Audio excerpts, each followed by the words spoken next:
Hello दोस्तों, आज हम लोग का प्रैक्टिस सेट होगा 5। हेलो दोस्तों, आज हम लोग का प्रैक्टिस सेट 5 है हम लोग का। ठीक, इसमें हम लोग साइंस के जो 2025 के पैटर्न पर जो आधारित है हम लोग उसको देख रहे हैं। ठीक है दोस्तों, इसमें हम लोग 40 प्रश्नों को देख रहे हैं साइंस के। ठीक, और अगर इसकी पीडीएफ चाहिएगा तो हमारे टेलीग्राम पर मिल जाएगी। ठीक है दोस्तों, मैं डेली वहाँ पर भेज देता हूँ। ठीक है दोस्तों, टेलीग्राम पर। ठीक, वहाँ से आप लोग डाउनलोड करके इसका रिवीजन भी कर सकते हैं। ठीक है दोस्तों, तो चलिए हम लोग क्लास को स्टार्ट करते हैं। ठीक,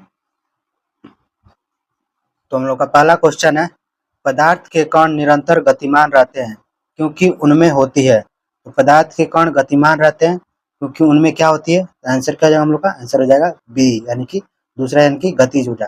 तो उनमें गतिज ऊर्जा होती है, इसके कारण वो निरंतर गतिमान रहते हैं। ठीक है दोस्तों, अब हम इसके बारे में देखते हैं। जैसे उदाहरण के लिए, जैसे अगरबत्ती से आने वाली गंध का फैलना या कांच के बीकर में स्याही का फैलना, ये पदार्थ के कणों की गतिज ऊर्जा के कारण होने वाली गति को दर्शाते हैं। तो ये अगरबत्ती में होने वाली गंध का फैलना और कांच के बीकर में स्याही का फैलना, ये क्या हम लोग का एक गतिज ऊर्जा के उदाहरण के रूप में हम लोग का दर्शाता है। ठीक, तो ध्यान रखिएगा। अब हम लोग देखते हैं नेक्स्ट क्वेश्चन दूसरा, यानी कि परिस्थिति तंत्र का अजैविक घटक कौन सा है। तो परिस्थिति का तंत्र का अजैविक घटक हम लोग का क्या हो जाएगा? तो इसका आंसर हो जाएगा हम लोग का 3, यानी कि मिट्टी हम लोग का क्या है? परिस्थिति तंत्र का अजैविक घटक है। ठीक है दोस्तों, और इसका आप लोग साथ साथ में आंसर भी देते चलिएगा, और सारे क्वेश्चन ही इंपॉर्टेंट है। ठीक है दोस्तों, आने वाले एग्जाम के लिए, तो आप जरूर देखिए वीडियो के लास्ट तक। ठीक, और अब हम लोग देख लेते हैं इसका जीवित जीवों से मिलकर बने जैविक घटक। तो जीवित जीवों से मिलकर क्या बनते हैं? तो जैविक घटक बनते हैं। जैसे हम लोग का पारिस्थितिकी तंत्र में जैविक घटक, जैसे पौधे, जानवर, सूक्ष्मजीव, ये क्या हम लोग का जैविक घटक है पारिस्थितिकी तंत्र में। ठीक, और अजैविक घटक जैसे मिट्टी, पानी और हवा। तो मिट्टी, पानी और हवा हम लोग का अजैविक घटक, और जैविक घटक पौधे, जानवर और सूक्ष्म जीव। इसको ध्यान रखिएगा। ठीक, ये इंपॉर्टेंट हम लोग का पूछ देता है, जैविक और अजैविक घटक। और ये क्या होते हैं? तो एक दूसरे के साथ परस्पर क्रिया करते हैं। ठीक, अब देखते हैं, सभी हरे पौधे और कुछ बैक्टीरिया उत्पादक होते हैं। तो उत्पादक हम लोग को कौन कौन से होते हैं? जैसे देखते हैं, हरे पौधे प्रकाश संश्लेषण के माध्यम से, कुछ बैक्टीरिया रसायन संश्लेषण के माध्यम से ऊर्जा का उत्पादन करते हैं, उन्हें उत्पादक कहा जाता है हम लोग का। ठीक, इन्हें हम लोग उत्पादक कहते हैं। तीसरा हम लोग देखते हैं, जैसे अपघटक। अब अपघटक किसे कहते हैं हम लोग का? तो जटिल कार्बनिक पदार्थों को सरल कार्बनिक पदार्थों में तोड़ते हैं। तो जटिल कार्बनिक पदार्थों को क्या करते हैं? तो सरल पदार्थों में तोड़ते हैं, उसे अपघटक होते हैं। ठीक, जैसे अपघटक जैसे कवक, बैक्टीरिया, मृत जीवों और अपशिष्ट उत्पादों को विघटित करके पोषक तत्वों को पारिस्थितिकी तंत्र में वापस छोड़ते हैं हम लोग का। ठीक, तो ध्यान रखिएगा इसको। हम लोग का नेक्स्ट क्वेश्चन है तीसरा, विद्युत इस्त्री, यानी कि विद्युत इस्त्री, टोस्टर और हीटर किस सिद्धांत पर कार्य करते हैं, यानी कि काम करते हैं। हम लोग का आंसर क्या आ जाएगा? आंसर हो जाएगा हम लोग का सी, यानी कि तापन प्रवाह पर हम लोग का कार्य करते हैं। तो विद्युत इस्त्री, टोस्टर और हीटर हम लोग का तापन प्रवाह पर कार्य करते हैं। ठीक, अब हम लोग देखते हैं इसके तापन प्रवाह पर कौन कौन से आते हैं। ठीक, जैसे हम लोग का कपड़े धोने की इस्त्री, ठीक, और इलेक्ट्रिक टोस्टर और ओवन और केतली और हीटर, और ये हम लोग का क्या होता है? ये हम लोग का ताप प्रवाह पर कार्य करते हैं। जैसे विद्युत उपकरण विद्युत धारा के तापन प्रवाह पर काम करते हैं। यह प्रवाह तब होता है जब विद्युत धारा किसी चालक से होकर गुजरती है, जिससे वह इलेक्ट्रॉनों के प्रवाह का प्रतिरोध करता है और ऊष्मा का उत्पन्न करता है हम लोग। ठीक, तो ध्यान रखिएगा, और सारे क्वेश्चन इंपॉर्टेंट है हम लोग का। ठीक, हम लोग का नेक्स्ट क्वेश्चन है, चौथा क्वेश्चन है हम लोग का, न्यूटन का दूसरा नियम बताता है। तो न्यूटन का दूसरा नियम क्या होगा हम लोग का? तो न्यूटन का दूसरा नियम हम लोग का दूसरा, यानी कि आंसर हो जाएगा हम लोग का F बराबर m में हम लोग का दूसरा बताता है। ठीक, और तीसरा हम लोग का क्रिया प्रतिक्रिया का हम लोग का नियम है हम लोग का, क्रिया प्रतिक्रिया का नियम है हम लोग का। ठीक, और अब हम लोग का नेक्स्ट क्वेश्चन है 5, कोलाइड में परिक्षेपण माध्यम कौन हो सकता है। तो कोलाइड में हम लोग का बताना है परिक्षेपण माध्यम कौन हो सकता है हम लोग का। ठीक, तो इसका आंसर क्या आ जाएगा हम लोग का? आंसर हो जाएगा हम लोग का 3, यानी कि ठोस, द्रव और गैस। ठोस, द्रव और गैस हम लोग का क्या है? कोलाइड में परिक्षेपण माध्यम होता है हम लोग का ठोस, द्रव और गैस। तो कोलाइड में हम लोग का ठोस, द्रव और गैस होता है हम लोग का। ठीक, अब हम लोग देख लेते हैं प्रक्षिप्त प्रवस्था। प्रक्षिप्त प्रवस्था क्या होती है हम लोग की? ठीक, जैसे यह वह प्रवस्था है जो किसी अन्य सतत प्रवस्था यानी प्रक्षेपण माध्यम में फैली या वितरित होती है। कोलाइड्स में यह ठोस, द्रव और गैस। तो कोलाइड में क्या होता है? ठोस, द्रव और गैस में होती है हम लोग। ठीक, और परिक्षेपण माध्यम, ठीक, परिक्षेपण माध्यम क्या होता है? तो यह वह सतत प्रवस्था है जिसमें परिक्षिप्त प्रवस्था वितरित होती है और यह ठोस, द्रव और या गैस हो सकता है। तो ठोस, द्रव या गैस हो सकता है हम लोग का। ठीक, अब हम देखते हैं कोलाइड्स। कोलाइड ये ऐसे मिश्रण होते हैं जहां एक पदार्थ दूसरे में बिना घुले समान रूप से फैला होता है। सामान्य प्रकारों में हम लोग का जेल, सोल और इमल्सन और फोम ये हम लोग का शामिल है। तो कोलाइड्स में क्या आता है? तो जेल, सोल, इमल्सन और फोम शामिल है हम लोग का। ठीक, जेल, जेल क्या होता है हम लोग का? यह एक प्रकार का कोलाइड तंत्र है हम लोग का। ये क्या है? कोलाइड तंत्र है जहाँ परिक्षिप्त प्रवस्था द्रव होती है। इसकी प्रवस्था क्या होती है? तो हम लोग की द्रव होती है जेल का। ठीक, और परिक्षेपण माध्यम हम लोग का, इसका परिक्षेपण माध्यम क्या होगा? तो ठोस होता है। तो जेल अर्ध ठोस होते हैं और इनमें ठोस और द्रव दोनों के गुण पाए जाते हैं। तो जेल में हम लोग का ठोस और द्रव का गुण दोनों पाया जाता है हम लोग का। ठीक, तो ध्यान रखिएगा इसको। ठीक, और आप लोग साथ साथ आंसर देते चलिएगा और लास्ट में बताइएगा 40 में से आप लोगों ने कितना सही किया है। ठीक, और कमेंट में करके बताइएगा हम लोग को। ठीक, अब हम लोग देखते हैं 56 नंबर क्वेश्चन। न्यूटन का सार्वत्रिक गुरुत्वाकर्षण नियम कब प्रतिपादित हुआ था? तो गुरुत्वाकर्षण का हम लोग को बताना है नियम कब प्रतिपादित हुआ था। तो इसका आंसर हो जाएगा हम लोग का तीसरा, यानी कि 1687 में हम लोग का गुरुत्वाकर्षण का नियम हम लोग को दिया था न्यूटन ने। ठीक, अब हम लोग देखते हैं इसके बारे में। जैसे हम लोग का है न्यूटन के सार्वत्रिक गुरुत्वाकर्षण नियम के मुख्य बिंदु है। जैसे देखते हैं सर आइजक न्यूटन ने 1687 में इस नियम को प्रतिपादित किया था और यह नियम बताता है कि ब्रह्मांड में प्रत्येक बिंदु द्रव्यमान दूसरे बिंदु द्रव्यमान को एक बल में से आकर्षित करता है हम लोग का। ठीक, यह आकर्षण बल दोनों द्रव्यमानों के गुणनफल के समानुपाती होती है। तो हम लोग का क्या होता है? F बराबर m1 m2 अपान r स्क्वायर। ठीक, यह आकर्षण बल दोनों द्रव्यमानों के बीच की दूरी के वर्ग के व्युत्क्रमानुपाती होती है। ठीक, तो इसको ध्यान रखिएगा इस न्यूटन को। ठीक, और इसका सन याद रखिएगा। अब हम लोग का नेक्स्ट क्वेश्चन है, 7वां क्वेश्चन हम लोग का, रेखित पेशियों की विशेषता है। तो बताना हम लोग का रेखित पेशियों की विशेषता क्या होती है। तो इसका आंसर हो जाएगा हम लोग का दूसरा, यानी कि बेलनाकार, अशाखित और बहुकेंद्रीय। तो हम लोग का बेलनाकार, अशाखित और बहुकेंद्रीय ये हम लोग का होता है रेखित पेशियों की विशेषता हम लोग का। ठीक, अब हम लोग देखते हैं इसके बारे में। जैसे रेखित पेशियां, रेखित पेशियां क्या होती है? तो जिन्हें कंकाल पेशियां भी कहते हैं। तो हम लोग किसे कहेंगे? तो रेखित पेशियों को हम लोग कंकाल पेशियां कहते हैं। ठीक, शरीर में हड्डियों से जुड़ी होती है और ऐच्छिक गतिविधियों के लिए जिम्मेदार होती है। तो ऐच्छिक गतिविधियां किससे होती है हम लोग की? तो रेखित पेशियों में हम लोग की। ठीक, ये हम लोग का इंपॉर्टेंट है, पूछा हुआ क्वेश्चन है, सारे क्वेश्चन पूछे हुए हैं। ठीक है, तो आप लोग ध्यान से देखिएगा। ठीक, इनकी मुख्य विशेषताएं निम्नलिखित है। जैसे हम लोग बेलनाकार, तो रेखित पेशी कोशिकाएं लंबी और बेलनाकार होती है। तो रेखित पेशी क्या होती है हम लोग की? तो लंबी और बेलनाकार होती है हम लोग की। ठीक, हम लोग देखते हैं असांख्यित पेशी। असांख्यित पेशी क्या होती है हम लोग की? यह पेशी कोशिकाएं आमतौर पर असांख्यित होती है, यानी कि इसमें शाखाएं नहीं होती। तो ये हम लोग की इसमें शाखाएं नहीं होती है, असांख्यित में हम लोग की। ठीक, अब देखते हैं बहुकेंद्रीय।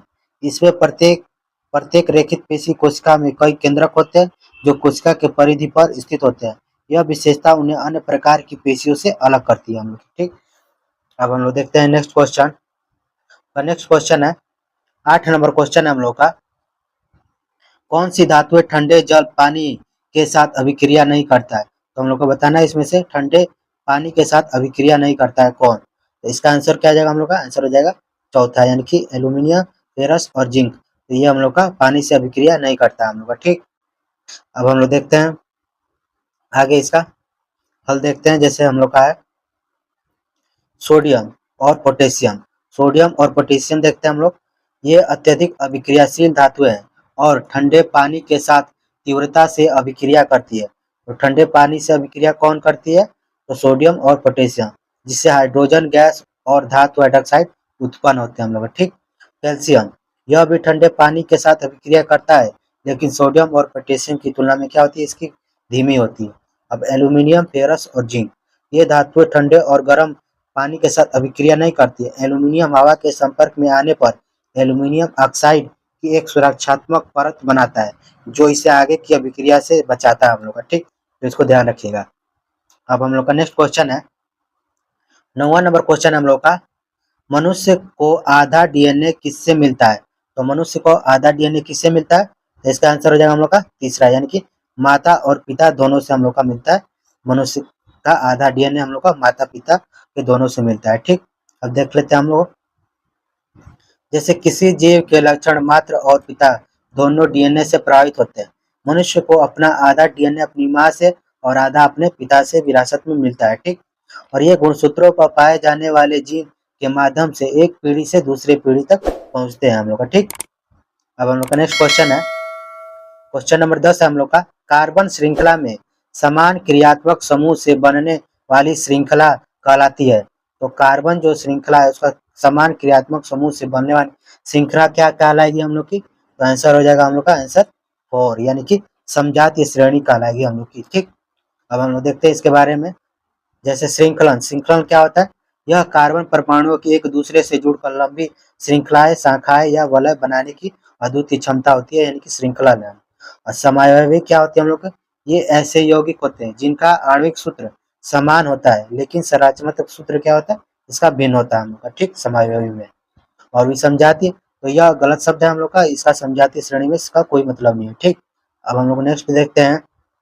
नेक्स्ट क्वेश्चन है हम लोग का 11, ठीक। हम लोग का परिधीय तंत्रिका तंत्र किनसे मिलकर बनता है? तो परिधीय तंत्रिका तंत्र किससे मिलकर बनता है? तो आंसर हो जाएगा हम लोग का तीसरा, यानी कि कपाल तंत्रिकाएं और स्पाइनल तंत्रिकाएं। तो कपाल तंत्रिकाएं और स्पाइनल तंत्रिकाएं मिलकर हम लोग का परिधीय तंत्रिका तंत्र बनाते हैं हम लोग का, ठीक। अब हम लोग देखते हैं इसके बारे में, ठीक। हम लोग का परिधीय तंत्रिका तंत्र, पहले हम लोग पीएनएस देखते हैं, यानी कि पेरिफेरल नर्वस सिस्टम। यह तंत्रिका तंत्र का वह भाग है जो केंद्रीय तंत्रिका तंत्र यानी कि मस्तिष्क और मेरुरज्जु के बाहर स्थित होता है। इसमें कपाल तंत्रिकाएं जो मस्तिष्क से निकलती है और स्पाइनल तंत्रिकाएं जो मेरुरज्जु से निकलती है शामिल होती है। इसका मुख्य कार्य केंद्रीय तंत्रिका तंत्र और शरीर के अंगों और ऊतकों से जोड़ना है, जिससे संवेदी जानकारी मस्तिष्क तक पहुंच सके और मोटर आदेश अंगों तक पहुंच सके, ठीक। अब देखते हैं स्वायत्त तंत्रिका तंत्र की ऑटोमेटिक नर्वस सिस्टम यानी कि एएनएस, ठीक। जैसे यह परिधि तंत्रिका तंत्र एक का भाग है, यानी कि यह परिधि तंत्रिका तंत्र का एक भाग है, यानी कि स्वायत्त तंत्रिका तंत्र, जो अनैच्छिक शारीरिक कार्यों जैसे हृदय गति, पाचन और श्वसन को नियंत्रित करता है। तो हृदय गति और पाचन श्वसन तंत्र को नियंत्रित कौन करता है? तो अनैच्छिक शारीरिक क्रियाओं को स्वायत्त तंत्रिका तंत्र का करता है हम लोग का, ठीक। और ये किसका भाग है? परिधि तंत्रिका तंत्र का एक भाग है हम लोग का, ठीक। अब हम लोग देखते हैं यानी कि केंद्रीय तंत्रिका तंत्र यानी कि सेंट्रल नर्वस सिस्टम यानी कि सीएनएस, ठीक। तो इसको इम्पोर्टेंट है दोस्तों, ठीक, तो इसको ध्यान देखिएगा, ठीक। इसमें मस्तिष्क और मेरुरज्जु शामिल होते हैं जो शरीर के नियंत्रण केंद्र के रूप में कार्य करते हैं। तो मेरुरज्जु यानी कि मस्तिष्क और मेरुरज्जु शामिल होते हैं। तो केंद्रीय तंत्रिका तंत्र में हम लोग का मस्तिष्क और मेरुरज्जु शामिल होते हैं जो शरीर के नियंत्रण के रूप में कार्य करते हैं, ठीक। तो हम लोग क्वेश्चन पूछ देगा, नियंत्रण केंद्र हम लोग का कौन सा है शरीर का? तो केंद्रीय तंत्रिका तंत्र हम लोग का, ठीक। अब लोग देखते हैं अंतःस्रावी तंत्र की एंडोक्राइन सिस्टम। यह ग्रंथियों का एक तंत्र है जो हार्मोन को उत्पादन और स्राव करता है, जो शरीर के विभिन्न कार्यों को नियंत्रित करते हैं, जैसे चयापचय, वृद्धि और प्रजनन। तो चयापचय, वृद्धि और प्रजनन हम लोग किसके द्वारा होता है? तो अंतःस्रावी ग्रंथियों के द्वारा होता है हम लोग का, ठीक। अब हम लोग का नेक्स्ट क्वेश्चन है, क्वेश्चन नंबर है हम लोग का 12, ठीक। परमाणु संख्या किसके बराबर होती है? तो बताना है हम लोग का परमाणु संख्या किसके बराबर हो जाएगी? तो आंसर हो जाएगा हम लोग का फर्स्ट, यानी कि प्रोटॉनों की संख्या बराबर हम लोग का परमाणु संख्या हम लोग के हो जाएगी, ठीक। ध्यान रखिएगा इसको, ठीक। अब हम लोग का नेक्स्ट क्वेश्चन है, next question 13 number. Copper copper dioxide यानी कि कॉपर डाइऑक्साइड CuO का रंग कैसा होता है? यानी कि कॉपर टू ऑक्साइड CuO का रंग कैसा होता है हम लोग का, ठीक। तो इसका रंग क्या हो जाता है हम लोग का? CO यानी कि काला होता है हम लोग का। कॉपर ऑक्साइड CuO का रंग कैसा होता है? तो काला होता है हम लोग का, ठीक। अब हम लोग का नेक्स्ट क्वेश्चन है 14 नंबर। फूल का मादा प्रजनन भाग कौन सा है? तो फूल का मादा प्रजनन भाग कौन सा है? तो आंसर क्या आ जाएगा हम लोग का? आंसर हो जाएगा स्त्री यानी कि स्त्री केसर। तो फूल का मादा प्रजनन भाग हम लोग का स्त्री केसर होता है हम लोग का, ठीक। अब हम लोग देखते हैं जैसे स्त्री केसर क्या होता है, ठीक। यह फूल का मादा प्रजनन भाग है। इसमें आमतौर पर 3 भाग होते हैं, जैसे वर्तिकाग्र, वर्तिका और अंडाशय, इसके 3 भाग होते हैं, ठीक। अब देखते हैं अंडाशय यानी कि ओवरी। यह स्त्रीकेसर का फूला हुआ निचला भाग है, ठीक, जिसके अंदर बीजांड बीजांड होते हैं। निषेचन के बाद अंडाशय फल में विकसित होता है। तो अंडाशय से क्या होता है, तो फल में विकसित होता है हम लोग का। ठीक, अब हम लोग देखते हैं वर्तिका।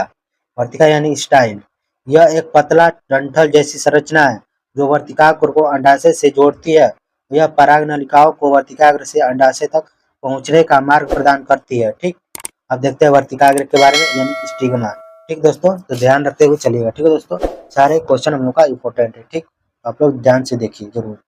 यह स्त्रीकेसर का सबसे ऊपरी भाग है जो पराग कणों को ग्रहण करता है। तो वर्तिका क्या है, स्त्रीकेसर का सबसे ऊपरी भाग होता है हम लोग का। ठीक, तो हम लोग का ये आप लोगों ने देखा हुआ। ठीक, ये यहाँ से ऐसे बनता है हम लोग का। ठीक, पतला सा भाग होता है। ठीक, ध्यान रखिएगा इसको। ठीक, अब हम लोग का है ग्रहण करता है। यह अक्सर पराग कणों को फंसाने और धारण करने के लिए चिपचिपा होता है हम लोग का। ठीक, और बीजांड यानी ठीक, यह अंडाशय के भीतर की संरचना है जो निषेचन के बाद बीज में विकसित होती है। इसमें मादा युग्मन को भी ठीक होता है जिसमें अंड कोशिका शामिल होती है हम लोग। ठीक, अब हम लोग का नेक्स्ट क्वेश्चन है, 15 नंबर क्वेश्चन है हम लोग का, तारों का टिमटिमाना किसका कारण होता है। तो तारों का टिमटिमाना किसका कारण हो जाएगा, आंसर हो जाएगा हम लोग का तीसरा यानी कि अपवर्तन है हम लोग का तारों का टिमटिमाना। ठीक, अब हम लोग इसके बारे में देखते हैं। जैसे तारों का टिमटिमाना यानी कि ट्विंकलिंग प्रकाश के वायुमंडलीय अपवर्तन की घटना से संबंधित है। जब तारों से आने वाला प्रकाश पृथ्वी के वायुमंडल में प्रवेश करता है तो वायुमंडल की विभिन्न परतों का घनत्व और तापमान अलग अलग होने के कारण प्रकाश लगातार अपवर्तित होता रहता है और यह अपवर्तित अनियमित अनियमित और लगातार बदलता रहता है। ठीक, जिसमें हमें तारे टिमटिमाते हुए दिखाई देता है। ठीक, अब देखते हैं व्यतिकरण। ठीक, व्यतिकरण क्या होता है, इंटरफेरेंस ऑफ लाइट। यह दो या दो से अधिक प्रकाश तरंगों के अध्यारोपण से होने वाली घटना है। जैसे साबुन और के बुलबुले में रंगीन पैटर्न का दिखना हम लोग क्या व्यतिकरण का उदाहरण है। ठीक, ये क्वेश्चन पूछा हुआ है। ठीक है दोस्तों, ऐसे सारे क्वेश्चन कहीं ना कहीं इंपोर्टेंट है। ठीक है दोस्तों, तो आप लोग क्वेश्चन को जरूर देखिए। प्रकाश का परावर्तन, तो यह प्रकाश की किसी सतह से टकराकर वापस लौटना, जैसे दर्पण में प्रतिबिंब दिखना हम लोग का। ठीक, क्या होता है, तो प्रकाश का परावर्तन के कारण हम लोग दर्पण में देख सकते हैं। ठीक, प्रकाश का विक्षेपण, ठीक, यह श्वेत प्रकाश को अपने घटक रंगों में विभाजित होना है, जैसे इंद्रधनुष का बनना। तो इंद्रधनुष का बनना क्या होता है, तो प्रकाश का विक्षेपण होता है। ठीक है दोस्तों, ध्यान रखिएगा। अब हम लोग का नेक्स्ट क्वेश्चन है 16 नंबर। 16 नंबर क्या कहता है, तो एसीएल प्लस H2O।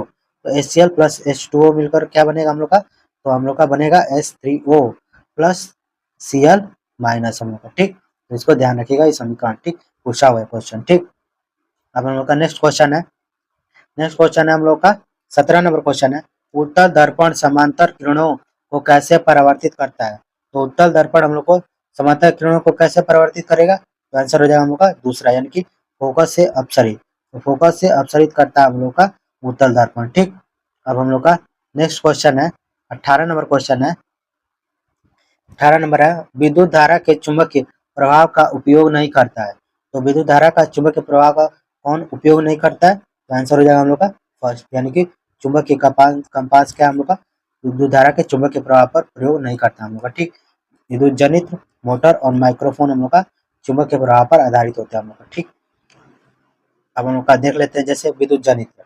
विद्युत जनित्र यानी कि डायनामो विद्युत चुंबकीय प्रेरण के सिद्धांत पर कार्य करता है, जिसमें चुंबकीय क्षेत्र में चालक की गति से विद्युत धारा उत्पन्न होती है। ठीक, अब देखते हैं विद्युत मोटर, इलेक्ट्रिक मोटर यानी कि विद्युत मोटर विद्युत धारा के चुंबकीय प्रभाव पर कार्य करता है, जहाँ विद्युत धारा प्रवाहित होने पर चुंबकीय क्षेत्र में रखी कुंडली पर बल लगता है जिससे वह घूमती है। ठीक, अब देखते हैं माइक्रोफोन।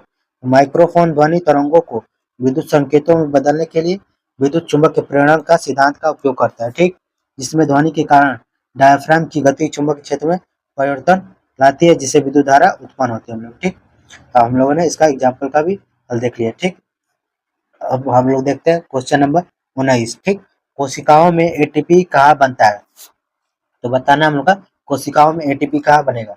आंसर हो जाएगा हम लोग का दूसरा यानी कि माइटोकॉन्ड्रिया में हम लोग का बनता है कोशिकाओं में एटीपी हम लोग का। ठीक, अब देखते हैं जैसे माइटोकॉन्ड्रिया के बारे में। ठीक, माइटोकॉन्ड्रिया को अक्सर कोशिका का पावर हाउस हम लोग को कहते हैं। ठीक, क्योंकि यह कोशिकीय श्वसन की प्रक्रिया के माध्यम से एडिनोसिन ट्राइफॉस्फेट के रूप में ऊर्जा का उत्पादन करता है।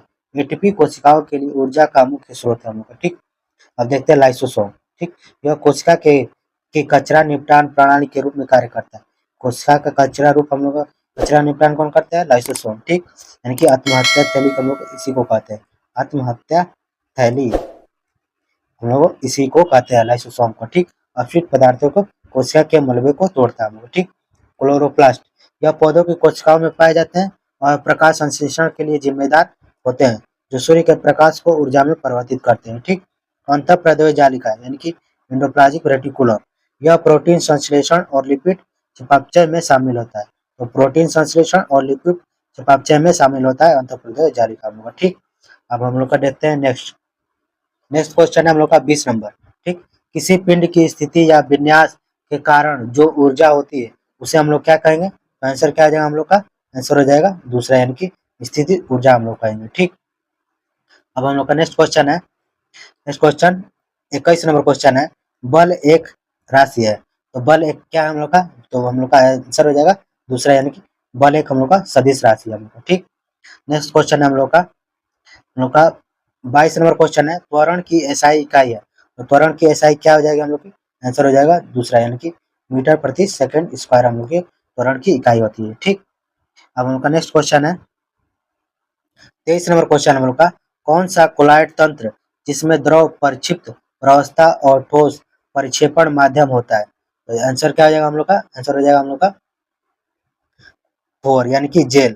तो हम लोग का कोलॉइड तंत्र और द्रव परिक्षिप्त प्रावस्था और ठोस परिक्षेपण माध्यम होता है, हम लोग का जेली होता है हम लोग का, ठीक। हम लोगों ने पढ़ा भी था, ठीक है दोस्तों। अब हम लोग का नेक्स्ट क्वेश्चन है, नेक्स्ट क्वेश्चन 24 नंबर, पृथ्वी के चारों ओर उपग्रह किस बल से परिक्रमा करता है? तो पृथ्वी के चारों ओर उपग्रह किस बल से परिक्रमा करता है? तो आंसर हो जाएगा हम लोग का फर्स्ट यानी कि गुरुत्वाकर्षण बल के कारण हम लोग का चारों ओर उपग्रह बल के परिक्रमा करता है हम लोग का, ठीक। हम लोग का नेक्स्ट क्वेश्चन है 25 नंबर क्वेश्चन है हम लोग का, कौन सी पेशी ऐच्छिक यानी कि ऐच्छिक होती है? यानी कि ऐच्छिक पेशी हम लोग को बताना है। तो ऐच्छिक पेशी के बारे में हम लोग को पढ़ाना था अभी। तो इस ऐच्छिक पेशी कौन सी होती है हम लोग की? यानी कि फर्स्ट हम लोग का रेखित पेशी होती है हम लोग की, ऐच्छिक पेशी होती है, ठीक। अब हम लोग का नेक्स्ट क्वेश्चन है 26 नंबर क्वेश्चन हम लोग का, निम्न में से कौन सा अत्यधिक क्रियाशील धातु है? हम लोग को बताना है इनमें से कौन सी अधिक क्रियाशील धातु है, ठीक। तो इसका आंसर क्या जाएगा हम लोग का? आंसर हो जाएगा फर्स्ट यानी कि सोडियम हम लोग का क्रियाशील धातु है हम लोग की अत्यधिक, ठीक। तो आप लोग आंसर देते भी चलेगा, ठीक है दोस्तों, ताकि आप लोग का रिवीजन भी होते चले, ठीक। और कमेंट में कीजिए, बताइएगा आप लोग कितना सही किया, ठीक। अब हम लोग का 27 नंबर क्वेश्चन है, गुणसूत्र कहाँ पाए जाते हैं? तो गुणसूत्र हम लोग को बताना है कहाँ पाए जाते हैं, ठीक। तो आंसर क्या जाएगा हम लोग का? फर्स्ट यानी कि नाभिक में हम लोग का गुणसूत्र पाए जाते हैं, ठीक। अब हम लोग का क्वेश्चन नंबर है 28, ठीक। समान सूत्र लेकिन अलग संरचना वाले यौगिक कहलाते हैं। तो समान सूत्र लेकिन अलग संरचना वाले यौगिक क्या कहलाएंगे हम लोग का? आंसर हो जाएगा हम लोग का दूसरा यानी कि समायौगिक कहलाएंगे हम लोग का, ठीक। अब हम लोग का है 29 नंबर क्वेश्चन है, 29 नंबर का है, तो तंत्रिका तंत्र का नियंत्रण केंद्र कौन है? तो तंत्रिका तंत्र का नियंत्रण केंद्र कौन हो जाएगा हम लोग का? आंसर हो जाएगा दूसरा यानी कि मस्तिष्क हम लोग का तंत्रिका तंत्र का नियंत्रण केंद्र हम लोग का, ठीक। हम लोग का नेक्स्ट क्वेश्चन है हम लोग का 30 नंबर क्वेश्चन, द्रव्यमान की एसआई इकाई है। तो द्रव्यमान की एसआई इकाई क्या हो जाएगा हम लोग की? आंसर हो जाएगा दूसरा यानी कि किलोग्राम होती है हम लोग की द्रव्यमान की एसआई इकाई, ठीक। हम लोग का नेक्स्ट क्वेश्चन है 31 नंबर क्वेश्चन है, द्रव्यमान संरक्षण का नियम किसने दिया था? तो द्रव्यमान संरक्षण का नियम किसने दिया था? तो आंसर हो जाएगा हम लोग का दूसरा यानी कि लवेजर ने हम लोग का द्रव्यमान संरक्षण का नियम दिया था हम लोग का, ठीक। ध्यान रखिएगा। अब हम लोग का नेक्स्ट क्वेश्चन है 32 नंबर क्वेश्चन है, प्रकाश संश्लेषण की प्रक्रिया पौधे की किस संरचना में होती है? तो प्रकाश संश्लेषण की प्रक्रिया पौधे के किस संरचना में होती है? आंसर हो जाएगा हम लोग का दूसरा यानी कि क्लोरोप्लास्ट में होती है प्रकाश संश्लेषण की प्रक्रिया में, ठीक। हम लोग का नेक्स्ट क्वेश्चन है 33 नंबर क्वेश्चन हम लोग का, प्रकाश का श्वेत रंग अपने घटक रंगों में विभाजित होने की घटना कहलाती है, ठीक। तो प्रकाश का जो श्वेत रंग है अपने घटकों में रंगों में विभाजित होने की प्रक्रिया क्या कहलाएगी हम लोग की? आंसर हो जाएगा हम लोग का, आंसर हो जाएगा तीसरा यानी कि विक्षेपण होता है हम लोग का श्वेत रंग में। हम लोग का प्रकाश जब श्वेत अपने घटक रंगों में विभाजित होता है तो उसे हम लोग विक्षेपण कहते हैं, ठीक। अब हम लोग का नेक्स्ट क्वेश्चन है 34 नंबर है, हाइड्रोजन गैस की खोज किसने की थी? तो हाइड्रोजन गैस की खोज किसने की थी? आंसर हो जाएगा हम लोग का दूसरा यानी कि कैवेंडिश ने हम लोग का हाइड्रोजन गैस की खोज की थी हम लोग की, ठीक। अब हम लोग का नेक्स्ट क्वेश्चन है 35 नंबर क्वेश्चन है हम लोग का, पौधे का कौन सा भाग बीज में विकसित होता है? तो बताना हम लोग का पौधे का जो कौन सा भाग है हम लोग का बीज में विकसित होता है, ठीक। तो इसका आंसर हो जाएगा हम लोग का तीसरा यानी कि बीजांड हम लोग का होता है, पौधे का हम लोग का बीज में विकसित होता है हम लोग का, ठीक। हम लोग का नेक्स्ट क्वेश्चन है, हम लोग का आंसर है, क्वेश्चन है हम लोग का 36। ठीक, सूर्य से आने वाली ऊर्जा किस रूप में होती है? तो सूर्य से आने वाली ऊर्जा हम लोग का किस रूप में होती है? तो इसका आंसर हो जाएगा हम लोग का, आंसर हो जाएगा तीसरा, यानी कि नाभिकीय संलयन से उत्पन्न विकिरण ऊर्जा होती है हम लोग की। तो सूर्य से आने वाली हम लोग की नाभिकीय संलयन और विकिरण ऊर्जा होती है हम लोग की। ठीक, हम लोग का नेक्स्ट क्वेश्चन है, आप लोग क्वेश्चन 37। कौन सा अम्ल एक्वारेजिया बनाने में प्रयुक्त होता है? तो एक्वारेजिया बनाने में हम लोग कौन सा प्रयोग होता है? तो इसका आंसर हो जाएगा हम लोग का, आंसर हो जाएगा चौथा, यानी कि हाइड्रोक्लोरिक अम्ल और नाइट्रिक अम्ल हम लोग का HNO3 और HCl प्लस HNO3 हम लोग का होता है एक्वारेजिया बनाने में हम लोग का। ठीक, ध्यान रखिएगा। अब हम लोग का नेक्स्ट क्वेश्चन है 38 नंबर क्वेश्चन, अपसारी दर्पण यानी कि डाइवेरिंग मिरर कौन सा है? तो इसका आंसर क्या आ जाएगा हम लोग का, आंसर हो जाएगा दूसरा, यानी कि उत्तल दर्पण हम लोग का अपसारी दर्पण। ठीक, हम लोग का नेक्स्ट क्वेश्चन है 39 नंबर क्वेश्चन है, कोशिका का पावर हाउस। तो कोशिका का पावर हाउस किसे कहते हैं हम लोग को? इसका आंसर हो जाएगा हम लोग का, आंसर हो जाएगा तीसरा, यानी कि माइटोकॉन्ड्रिया को कहते हैं हम लोग कोशिका का पावर हाउस हम लोग का। ठीक, हम लोग का नेक्स्ट क्वेश्चन है, अब हम लोग का लास्ट क्वेश्चन है। ठीक, तो क्वेश्चन है, गति में परिवर्तन का प्रतिरोध किस गुण पर निर्भर करता है?